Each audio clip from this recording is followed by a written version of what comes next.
Salut tout le monde! Allez, changement de décor aujourd'hui. On est à Lumbini, la ville de naissance de Bouddha.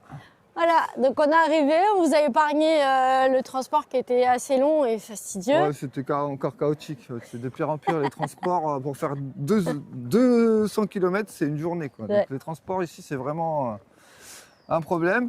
Mais bon, c'est pas grave. Et là, du coup, on va se visiter le parc de Lumbini. Donc très très grand parc avec plein de monastères différents, de pays différents. C'est là où est né Bouddha, selon les historiens, selon etc., les spécialistes. Ouais, donc je pense très bonne visite. Alors il paraît que dans le temple où il y a la trace de la naissance de Bouddha, on ne peut pas faire de photos, rien du tout. Mais bon, c'est pas grave, on va quand même visiter le reste et il y a quand même plein de choses à voir. Ah. Et là, on a une armada de singes devant nous. Alors j'espère que ce n'est pas des singes voleurs. Ils ont l'air tranquilles. Bon, bah ça y est, on est dedans. Hein. Donc ça va être super. Là, je sens, ça va être une bonne petite visite aujourd'hui. Allez, en avance. Coupe.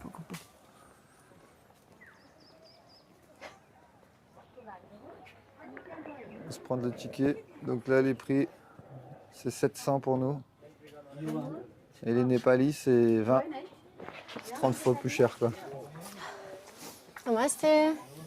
C'est bon, on a pris les tickets.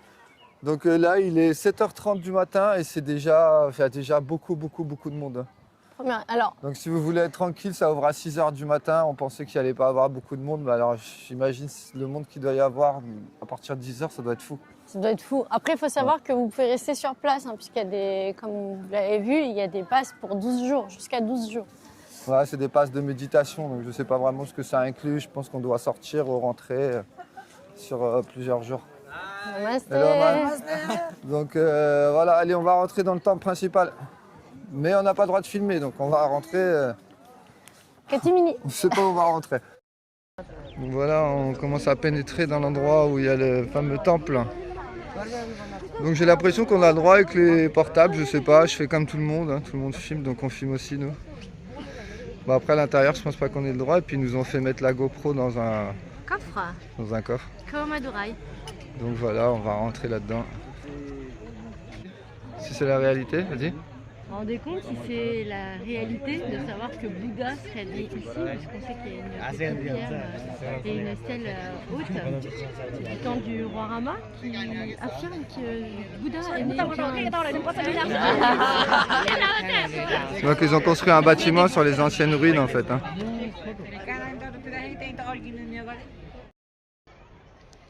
Voilà, on a fait la visite. L'intérieur, c'est très beau. Incroyable. C'est très beau et c'est vraiment chargé en émotions à l'intérieur. C'était fou cet endroit, vraiment fou.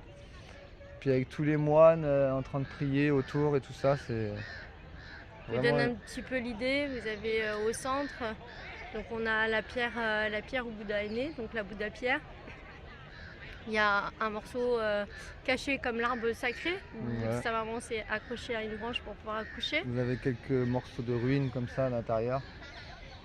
C'est magnifique. Et puis après, on peut faire le tour. Et au centre, ben, tout le monde vient pour donner des offrandes, prier, tout ça. Ouais, non, c'était fou. Vraiment un endroit incroyable encore. C'est particulier de savoir qu'on est là où Bouddha est né. Vraiment, ça fait tout bizarre. En plus, on ne le savait pas que c'était ici. On l'a appris. Vous saviez, vous, que c'était au Népal ? Parce que moi j'ai su que c'était au Népal quand je me suis intéressé au Népal, que j'ai voulu venir là en regardant les endroits à voir et tout ça. J'ai vu qu'il y avait ça et je me serais jamais dit ça quoi en fait. On n'aurait jamais pensé, on aurait pensé la Birmanie, la Thaïlande.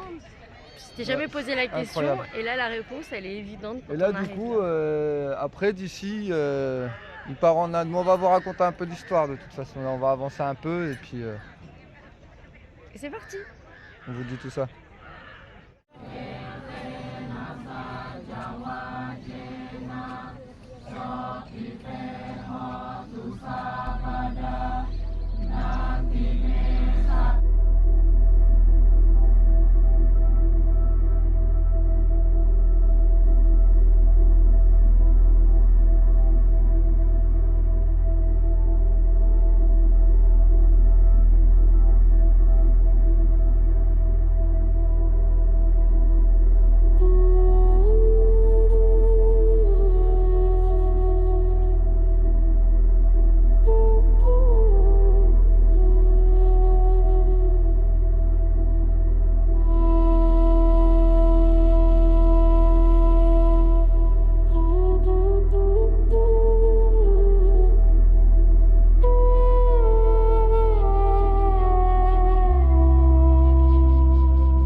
Donc on vous donne 2-3 infos, on ne sait pas si on va entendre avec le tel, hein, c'est pas évident C'est normalement. pas Là. pratique. Donc là, vous avez l'étang sacré qui s'appelle Pushkirini.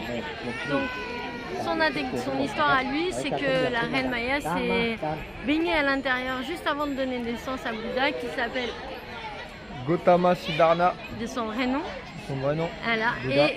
Et au moment de sa naissance, juste avant, donc elle a pris son bain, au moment de sa naissance, l'anecdote dit qu'il aurait fait 7 pas, puisqu'il a été accouché debout, et ça a été là son premier bain. Voilà, et quand il a fait les pas, il y a des lotus qui seraient sortis du sol, donc c'est encore des légendes. Hein. Et donc du coup il a dit, Le jardin sacré. voilà, je donnerai la paix, j'éduquerai les gens au bouddhisme. Tout ça. C'est fou, hein? Non, mais c'est fou. Dès ses premiers instants de vie, il était Bouddha. Voilà. Allez, on vous donne encore d'autres informations.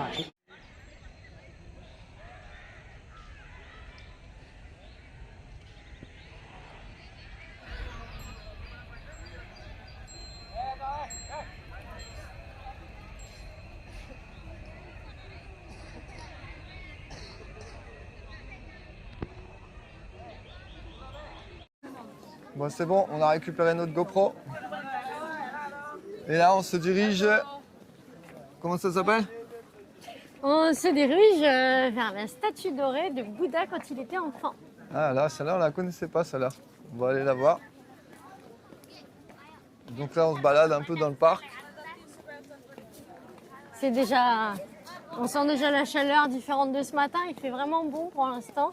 Pas trop fort. Pas trop chaud, pardon. Ouais, bon, je sais plus s'il fait froid, s'il fait chaud. C'est l'émotion de Bouddha, ça. C'est une atmosphère, c'est fou, hein, dans le temple, là, c'est vraiment particulier. Ouais, franchement, c'est incroyable. Après, nous, on aime bien on aime bien comment on peut dire? Ce genre d'activité, enfin ce genre d'activité. Ouais, on ce aime bien genre cette philosophie, quoi, en fait, Voilà. de Bouddha et tout ça. Donc, on a visité beaucoup de temples dans plein de pays différents et tout ça. Donc, c'est vrai que de venir là, pour nous, c'est un peu particulier, quoi. Ça a l'air presque le chemin normal, j'ai envie de dire, avec tous les temples qu'on a visités jusqu'à maintenant. Finalement, on est super content d'être là parce que on est enfin au début de tout le bouddhisme. Et après, là, on va peut-être on va aller dans chaque ville pour suivre son parcours. Ouais.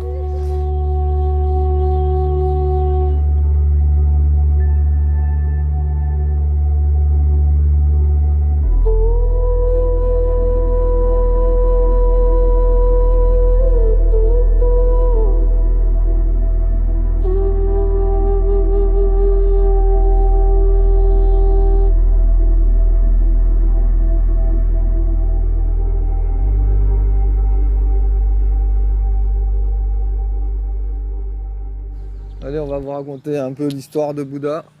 Alors, on lit parce qu'on voudrait En pas dire de quelques mots, bêtises. Alors, donc c'est Bouddha, c'est Siddhartha Gautama, c'était son vrai nom. Il est né à Lumbini dans l'actuel sud du Népal, près de la frontière Lumbini, indienne. c'est ici. Voilà, à peu près vers 563 avant Jésus-Christ. C'est le site classé à l'UNESCO depuis 1997. C'est l'un des 4 lieux saints bouddhistes. Bodhi Gaya, Voilà, Bodhi Gaya, Sarnath, et Kushnigar, qui se en trouve en Inde. donc ça en fait c'est la route de vie de Bouddha. Voilà, où il a eu l'éveil. Où il a eu quoi? Comment on dit? Où il a trouvé Où il a l'éveil. où il a atteint l'éveil. Ah oui. Bon. Gautama Bouddha était du coup prédestiné à devenir Bouddha à sa naissance. Mais ses parents, ils étaient absolument contre le fait qu'il soit exposé à toute forme de maladie ou quoi. Donc il est resté pendant 29 ans dans son palais. Et la première sortie, donc à 29 ans, il a été confronté à la vieillesse, la maladie et la mort. À partir de ce moment-là, il a décidé de comprendre pourquoi l'être humain devait subir ces souffrances. Voilà. Donc il s'est promis de trouver l'éveil pour comprendre la vérité. Voilà. C'est ça, la solution pour essayer de donner l'éveil dans le monde entier. Il a presque réussi. À 29 ans, Bouddha quitte son palais. Quitte son palais royal, ouais. Il se dirige en direction de Bodhi Gaya, une ville qui est en Inde. Après plusieurs années de méditation et d'austérité, Donc il se pose sous l'arbre de Bodhi. sur l'arbre de Bodhi qui se trouve là-bas pendant pas mal de temps pour atteindre l'éveil. Il atteint l'éveil. Et à partir de là, il dit, là, il faut que je fasse quelque chose. Il prend son sac, il se barre. Et là, il va où? Il va où? Allez, Mais non, allez. il va nulle part, tu dis n'importe Mais quoi. si, il va quelque part, il meurt pas à Mais on Boudigaya. n'a pas dit qu'il. Mais j'ai pas dit ça, tu vas pas raconter toute la vie, voilà. Qu'est-ce qu'on va Il a raconter pris nous son après queue. quand on va dans les autres. Donc à 29 ans, il quitte son palais, direction Bodhigaya. Après plusieurs années d'austérité et de méditation, Voilà, il médite sous l'arbre de Bodhi qui se trouve à Bodhigaya. voilà. Et Là, il décide, il promet de ne plus jamais se lever jusqu'à. atteindre l'éveil. Exactement. Eh, Elle est sacrément pleine sa vie. Hein. il n'est pas fou ce Bouddha? Et c'est d'ailleurs là-bas qu'il atteint l'éveil. Et on vous racontera la suite Dans les prochains épisodes. dans les prochaines villes. C'est parti, on continue la visite. Bon, on voulait faire les temples à pied, mais je crois que c'est pas possible, c'est trop écarté. Et puis on va passer un temps fou, on va passer la journée. Du coup, on se prend un petit tuk-tuk. Ok, good. Yes, thank Du you. coup, on se fait les 10 temples. Il y en a 30. 30, ça va être beaucoup trop. On va faire les 10, ça doit être les 10 principaux, je pense. On a fait Et déjà puis le comme ça, on premier. va pouvoir faire une petite vidéo sympa. Ouais. En plus, il a été gentil, il a réduit De moitié. de moitié prix le prix annoncé.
Bah là, il est midi. Tous les temples sont fermés. Marie, elle a eu sa petite marque sur le front. Combien ça coûte? Elle est belle, elle est gratuite celle-ci. Ah, gratuit celle-là. Bon, du coup, ce parc est vraiment pas mal. Hein. Là, c'est le beau côté. Là, on va dire que c'est le centre où ils ont concentré un maximum de temples et différents. de monastères. Donc on sent bien qu'ici c'est bien entretenu. Non, c'est bien entretenu, c'est super beau là. On sent que c'est en train de se développer puisque là derrière on a le temple russe qui est en train de se monter. Juste un peu après on a le nouveau de l'Inde. Un peu plus loin on a celui de Canada et des USA qui sont en train de se monter aussi. Donc on sait qu'on se rend compte là que ça prend une proportion assez grande dans l'investissement international des pays. Ouais, parce que le tour c'est vraiment pas terrible. Quoi.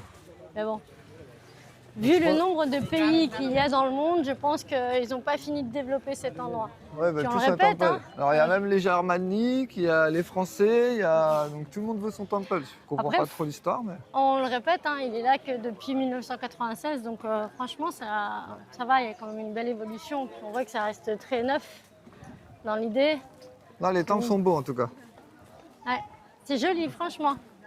Je pense que dans 10 ans, comme dit Mike, ce sera plein à craquer ici.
entend un tuk-tuk. Oh, les tuk-tuk infernales. On a vraiment l'impression de changer complètement de pays encore. On a fait 100 km, c'est un autre pays, déjà c'est compliqué là. Non, là, ça commence déjà à... Là, toute la journée, depuis ce matin, tuk-tuk. Where you from, where you from? Give money, give En tout money. cas, c'était un super moment. Franchement, ce matin, c'était juste magique parce que, comme vous l'avez vu, franchement, cette atmosphère, tous ces moines en même temps tous ces fidèles en train de prier, ces musiques, tout était...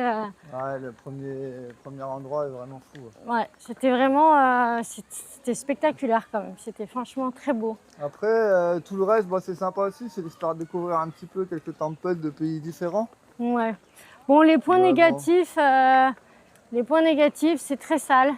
C'est pas du tout entretenu, sauf la place principale et puis l'artère principale. Ouais, sinon c'est vraiment, on a l'impression que c'est complètement laissé à l'abandon. Le tour du parc, on n'en parle pas. On a l'impression d'être dans l'Inde profonde, c'est fou. Non, on a vraiment, c'est pas du tout pareil qu'à l'intérieur du Népal. Là, Ouais, on sent vraiment qu'on est aux portes de la... Népal, quoi. On sent vraiment que la frontière est pas loin. Et je sais pas, c'est bizarre. On dirait que c'est un peu à l'abandon. Ouais, c'est un peu particulier. Ouais, c'est pas pareil. On n'arrive pas à trouver le truc. Mais bon, après, Bon, comme d'habitude, il nous faut un temps d'adaptation. c'est quand même sympa. Donc Hein, là, mais on s'attendait pas à ça en fait, puisque le Non. parc c'est quand même, c'est pas un gros endroit touristique Du Népal. du Népal. Donc on pensait quand même arriver dans une ville un peu touristique. Bon, en fait, pas du tout. Pas du tout. Vraiment pas. Mais alors, vraiment pas. Par contre, tous les temples ont des monastères, ils ont des, comment on appelle ça, des habitations pour les moines. Donc je pense que tous les moines qui sont là doivent habiter dans les temples. Parce Mais que bon. autour, il n'y a pas grand chose.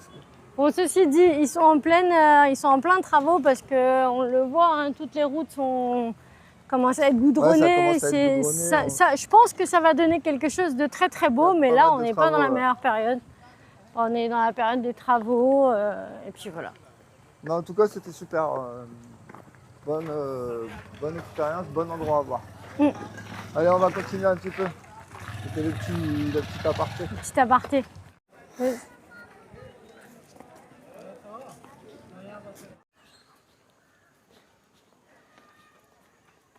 Et là, vous me voyez pas, mais là, je finis hyper discrètement là. Oh, lui, il est énervé, lui. Ça, c'est papa, et papa, il rigole pas du tout. Oh là là, papa, il a des balafres au visage. Papa, il est énervé. Bah voilà, on touche à la fin de ce vlog. Et voilà. Voilà, Lumbini, c'était cool. Maintenant, on va se diriger vers notre hôtel, tranquillement. Demain, qu'est-ce qu'on fait?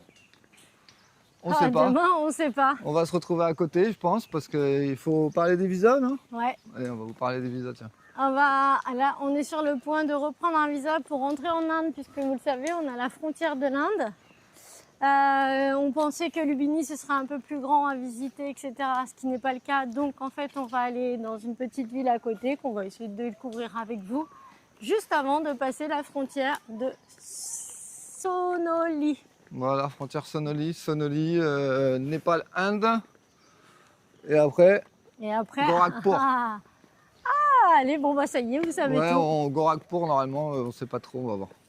On va voir comment ça se passe quand on rentre en Inde. Si on arrive déjà à rentrer en Inde. Si on arrive à rentrer en Inde, parce que pour l'instant, on n'a pas de visa, donc on ne sait pas trop ce qu'on va faire. Voilà. Donc sur ce, on espère que ce vlog vous aura plu. Cette découverte de la ville de naissance de Bouddha. Voilà, vous répondez à la question qu'on vous a posée en début de vidéo. De Rappelez-vous, savoir qui connaît la vie de Bouddha? savait que Bouddha était né au Népal. Voilà. Et puis sur ce, merci de nous avoir suivis. Laissez-nous vos pouces, vos commentaires. Comme d'habitude, n'hésitez pas à nous poser des questions si on peut y répondre. On vous embrasse bien fort et on se dit à très vite. Bye. Et petite dédicace à Mamour et Wiki. Gros bisous.